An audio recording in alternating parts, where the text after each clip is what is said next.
Hi, I'm Richard Collins. I'm the chairman and CEO of iStation, and welcome to the iStation Bloggers Cafe here at the Texas Computer Education Association Conference in Austin, and it's a little nippy today.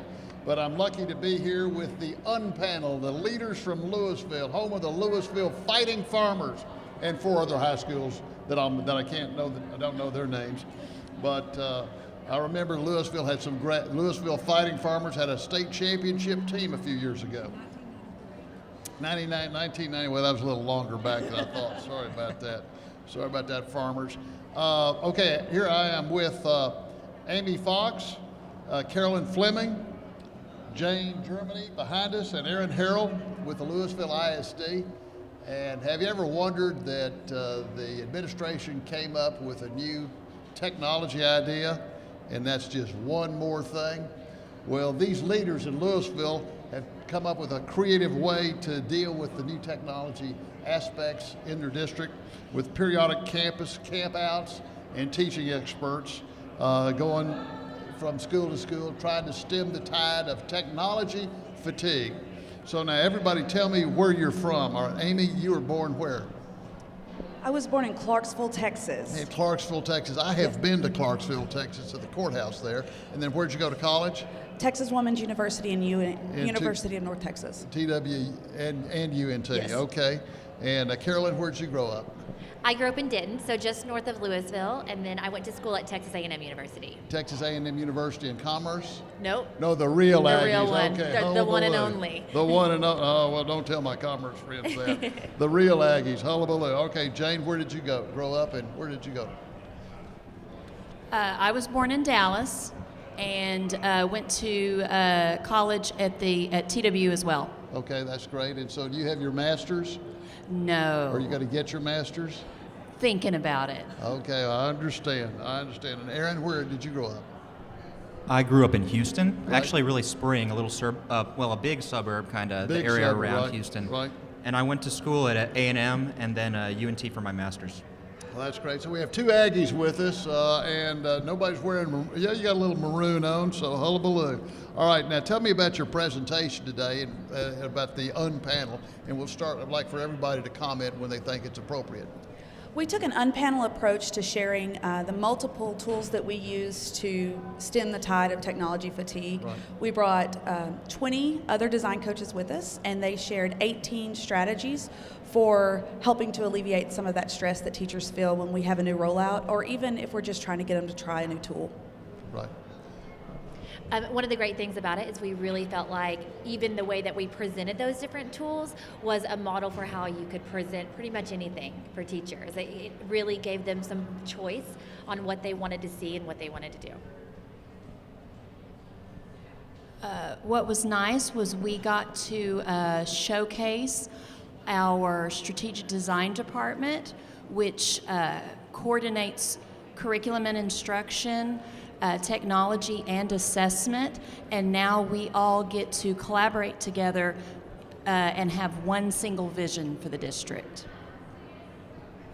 I think as people who provide support for teachers and who help bring them new innovations, probably one of our greatest challenges is answering the question why. And I think the Unpanel provides a convenient format for people to find things that more directly relate to them. And so in a sense, they can choose materials that they already know, that already address the answer to that question. How does the school district select what technology, what type of computers to buy, what type of curriculum to use, what tests, and so forth? Does everybody like to comment on that?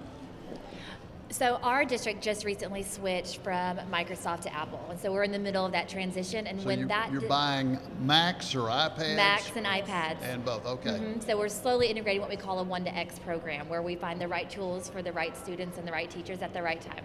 Right. And so that was developed with a panel of community members, of teachers, of administrators, of our board that all kind of came together and decided what tools would be best and how best to roll that out. Okay. She answered it, okay. Aaron? And that's as part of our strategic design plan, which is our district's vision, that students are involved in essentially crafting their own future. our technology rollout is in support of giving them the tools to create. Now, are you all trying to do one-to-one with iPads or Chromebooks or the Microsoft Book? We also have a BYOT program where students can bring the technology that works best for them. So while they have the opportunity to get an iPad, there's also, we embrace whatever technology they're more comfortable with. So we have students bringing Microsoft tablets and all of that to the class also, and their phones, whatever that might be, Android or And iPhone. their phones, you let them Absolutely. do all their stuff on the phones? Absolutely. Okay. You have anything to add to that, Jayne? We have managed to implement an iPad deployment in grades 4, 7, 9, and 10. So those students do get to take those devices home, and the plan is to continue targeting those grades until we have a saturation for grades 4 through 12. Now, are you having any firewall problems with any of the school? Okay, I noticed we have a few laughs here, so we have a firewall problem. Los Angeles Unified School District bought 40,000 iPads and stopped because all the kids were figuring out a way to break the firewall and do all of. What are you all doing to deal with that? I think that the biggest thing with technology is kids are a lot smarter than we give them credit. And so they are finding ways to get around and to get through those things, but I think it keeps us on our A game, and that we have to, and we've got a great technology department that is dedicated solely to making sure that our kids are able to use technology in a safe way. And you know, it's one of those situations where you'd like to stay one step ahead, but sometimes you don't know where to be until you see the problem. So I think that our technology department does a lot of work to stay flexible and to be able to respond to things in a timely manner. Well, what do you guys do? What should teachers do at school districts around the state that you're finding that you're doing that they're not doing? So you're trying to be innovative in using different, letting kids bring their own tools, their own computers. What should other teachers do? I was with a school district that they didn't have very many computers. I'm saying, well, everybody's got money for computers. What else? What as you're observing teachers here or administrators here? What are you seeing they need to do that you've heard that they're not? Well, obviously, we all have the best interests of students at heart, and we're trying to really make the best decisions we can. Like Aaron said, as we need to. You know, we find out what we need to do when it happens.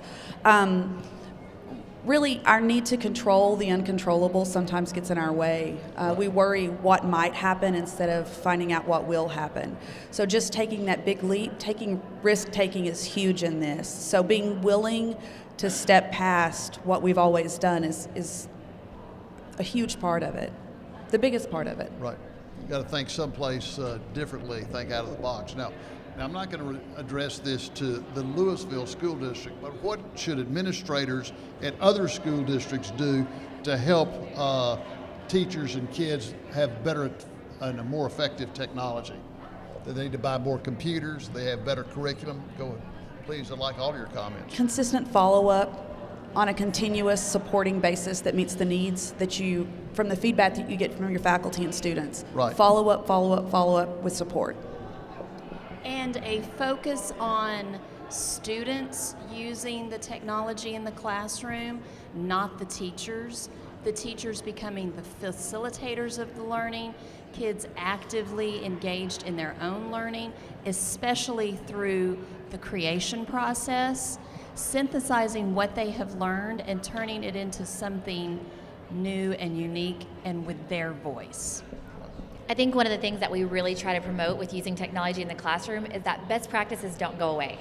That adding an iPad and adding tablets and computers, those are all tools that may help increase engagement or may open up more resources for our students, but best practices are still best practices. You still have to adhere to the content. You still need to know your standards, but use technology as a tool to increase that engagement. And I think that one thing that all educational leaders need to keep in mind is that it's unreasonable to expect people to go to a training and sit through it for a few hours and then come out and be able to apply their knowledge. They're skipping a lot of necessary support steps along the way. As teachers, teachers have to scaffold material for their students, and they have to provide a heavy degree of support and then gradually transition the responsibility to the students. Well, I think that trainers and coaches like us have a similar responsibility to provide heavy support initially and then to gradually transition responsibility to the teachers so that the change is manageable. Right.